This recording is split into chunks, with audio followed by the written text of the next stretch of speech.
तो आज स्वतंत्रता दिवस है, इस पर क्या मैसेज देना चाहेंगे देशवासियों को? आज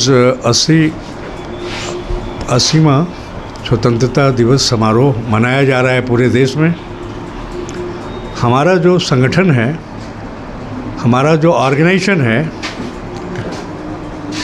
अखिल भारतीय स्वतंत्रता सेनानी एवं शहीद परिवार कल्याण महापरिषद, जिसके राष्ट्रीय अध्यक्ष हैं 100 years old doctor Prahlad Prasad Prajapati ji,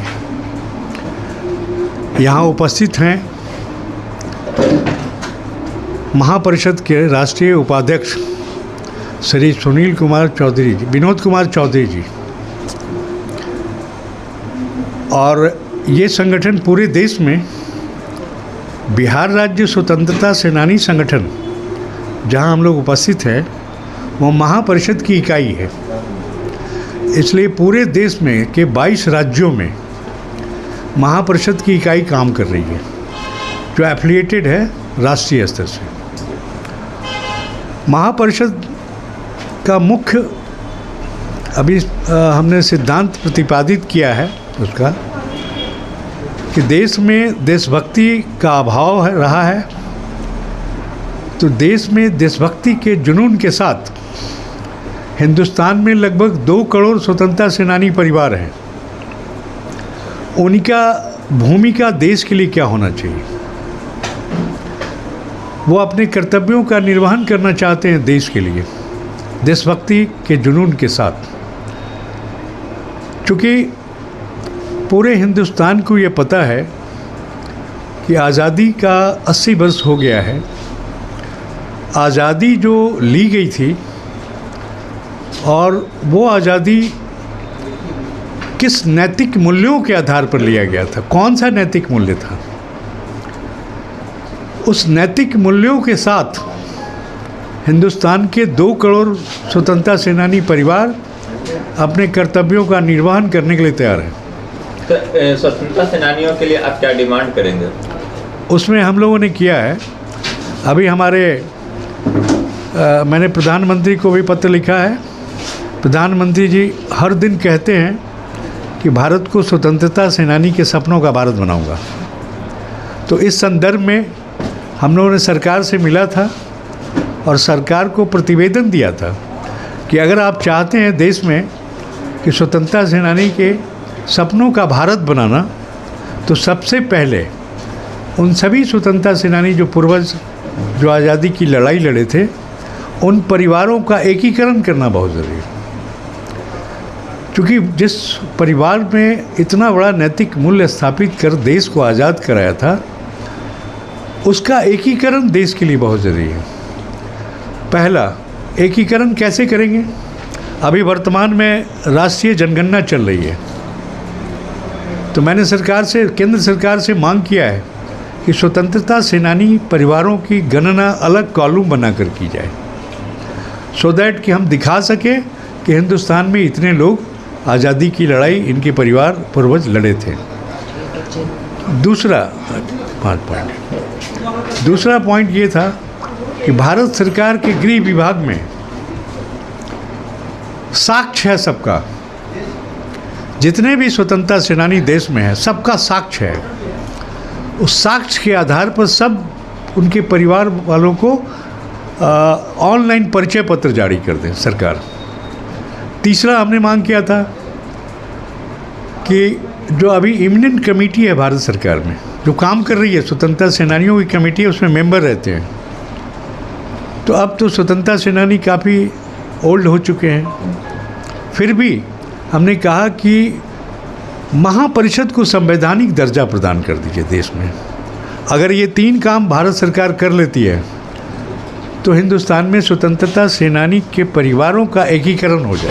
ठीक है सर, अपना परिचय दे दीजिए। 2 पॉइंट और इसी संदर्भ में मैंने प्रधानमंत्री जी से मांग किया है कि अगर आप हिंदुस्तान के 5 जीवित वैसे स्वतंत्रता सेनानी जो अभी वर्तमान में जीवित हैं और इमिनेंट कमेटी के सदस्य रह चुके हैं, उनको लोकसभा राज्यसभा में मनोनीत करने की कृपा की है और एक लास्ट है मेरा पॉइंट कि इन पांचों को पार्लियामेंट में लोकसभा के संयुक्त सत्र में बुला करके और देश के लिए कोई निर्माण, देश के नवनिर्माण के लिए कोई निर्णय लिया जाए। तो ये सरकार से मुख्य रूप से मांग है। और दो काम हम लोग कर रहे हैं। महापरिषद दिसंबर से हिंदुस्तान के 2 करोड़ लोगों को भूमिका का एक डॉक्यूमेंट्री फिल्म बनाने जा रही है। और सभी राज्यों में सिविल सर्विसेज, स्वतंत्रता सेनानी परिवारों के लिए सिविल सर्विसेज कोचिंग इंस्टीट्यूट की व्यवस्था की जा रही है। ये हम लोग शुरू कर देंगे, 2027 से शुरू कर देंगे। तो मुख्य रूप से सरकार से वो मांग है और हम लोग भी कर रहे हैं। एकीकरण का काम हम लोग भी कर रहे हैं। तो मैंने ये कहा था, भारत के गृह मंत्री, रक्षा मंत्री राजनाथ सिंह से मेरी मुलाकात हुई थी। उन्हें बताया था मैं कि अगर ये 5 काम भारत की सरकार कर दे तो हम समझते हैं कि यूनाइटेड नेशन ऑर्गेनाइजेशन भारत के प्रधानमंत्री को कॉल करेगा और पूरे विश्व में इस देश को सम्मान मिलेगी। जय हिंद। मेरा नाम हुआ कुमार पटेल। मैं अखिल भारतीय स्वतंत्रता सेनानी एवं शहीद परिवार कल्याण महापरिषद का राष्ट्रीय महासचिव हूँ और बिहार राज्य स्वतंत्रता सेनानी एवं उत्तराधिकारी संगठन का अध्यक्ष भी हूँ। आज स्वतंत्रता दिवस है सर, क्या कुछ कहना चाहेंगे इस पर? स्वतंत्रता दिवस देश की स्वाधीनता का दिन है, आज़ादी का दिन है। आज़ादी हम लोग को इस दिन मिली थी और ये जो संगठन हमारा है स्वतंत्रता सेनानी उत्तराधिकारी संगठन, इसमें जो देश में जिन लोगों ने काफ़ी संघर्ष किया, काफ़ी दुख सहे, काफ़ी यंत्रणा और प्रताड़ना का शिकार हुए अंग्रेज़ों के द्वारा और तब ये आज़ादी मिली, तो बड़ा महत्वपूर्ण है। और ये एक 80 साल हो रहा है और काफ़ी समय बीतता जा रहा है। तो लोगों को, नई पीढ़ी को याद रखने की ज़रूरत है, अपने इतिहास को जानने की ज़रूरत है, अपने संघर्ष को जानने की ज़रूरत है। जिन लोगों का योगदान स्वतंत्रता संग्राम में रहा उनको जानने की ज़रूरत है। तो मैं ये चाहूँगा कि इस देश के सभी जो नई पीढ़ी हैं वो इस संग्राम के जो कठिनाइयाँ थीं और जो उसके जो संघर्ष थे उनको याद करें, उसमें जिन लोगों ने योगदान दिया उसको याद रखें, ताकि हमारा इतिहास जानेंगे तभी हम जानेंगे अभी वर्तमान में हम कहाँ हैं। तो ये अब नई पीढ़ी से यह आकांक्षा। मैं विनोद कुमार चौधरी, राष्ट्रीय उपाध्यक्ष हूँ मैं इस संगठन में। क्या संदेश रहेगा?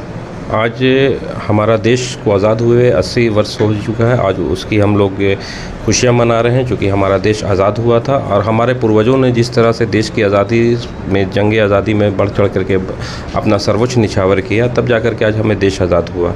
मैं आज इस महापर्व पे पूरे देशवासियों को, खास करके बिहार की जनता को, नए युवा साथियों को मैं स्वतंत्रता दिवस की हार्दिक बधाई एवं ढेर सारी शुभकामनाएं देता हूं। साथ ही मैं आपके माध्यम से ये भी कहना चाहता हूं कि जिस तरह से बिहार में जो सरकार अभी है, अभी इस स्वतंत्रता आंदोलन के उपलक्ष्य 9 अगस्त से हर जिला में तिरंगा यात्रा, हर घर तिरंगा का अभियान चलाया गया, ठीक है। लेकिन किसी भी जिला में ना स्वतंत्रता सेनानी को पूछा गया, ना उनके उत्तराधिकारी को टच किया गया। मैं सरकार से आग्रह करता हूं कि चूँकि हमारे पूर्वजों का बहुत बड़ा योगदान है देश की आज़ादी में, हम उत्तराधिकारियों को नज़रअंदाज ना करें। इसी सब मेरा नाम कामरान हुसैन हुआ, मैं प्रदेश प्रवक्ता हूं बिहार राज्य स्वतंत्रता सेनानी एवं उत्तराधिकारी संगठन का। आज 80वां स्वतंत्रता दिवस है और अभी भी सरकार और जनप्रतिनिधियों से मेरा अनुरोध है कि जो स्वतंत्रता सेनानी गुजर चुके और जो उनके उत्तराधिकारी हैं वो पूरी तरह से उपेक्षित हैं। और इसका कारण है कि इतिहास और पढ़ाई में कहीं भी इसको नहीं जोड़ा जा रहा है।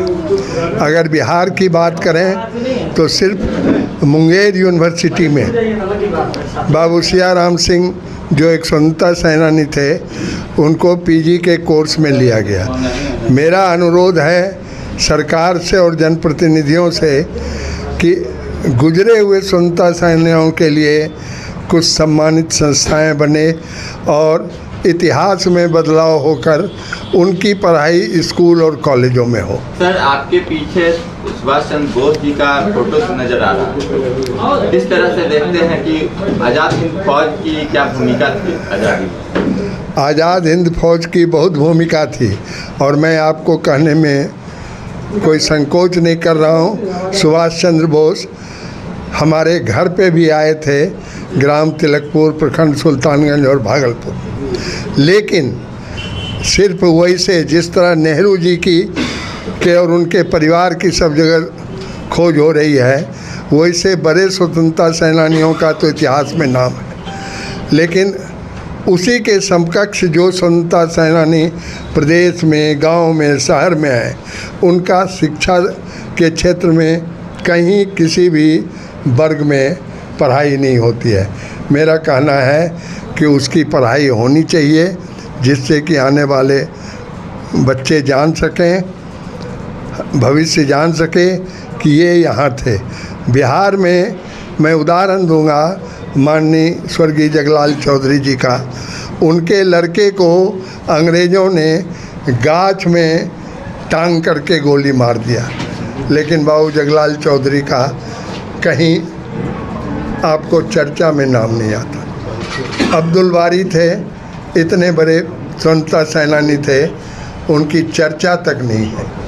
तो मेरा यही कहना है, चाहे वो जनप्रतिनिधि हों, सरकार हो, समाज के लोग हों, शिक्षा के क्षेत्र में उत्तराधिकारी की बात रहे और उनके पूर्वजों को कोर्स में उसको इंक्लूड किया जाए, नीचे क्लास से ऊपर क्लास तक के लिए। और मेरी शुभकामना है इस स्वतंत्रता दिवस में हमारे उत्तराधिकारियों को, समाज और देश के लोगों को, कि वो देश सेवा में लगे रहें और अपने पूर्वजों के किए कामों को आगे बढ़ाने की चेष्टा करें। मेरा नाम है राजेंद्र प्रसाद सिंह और मैं बिहार में संरक्षक के इसमें हूँ।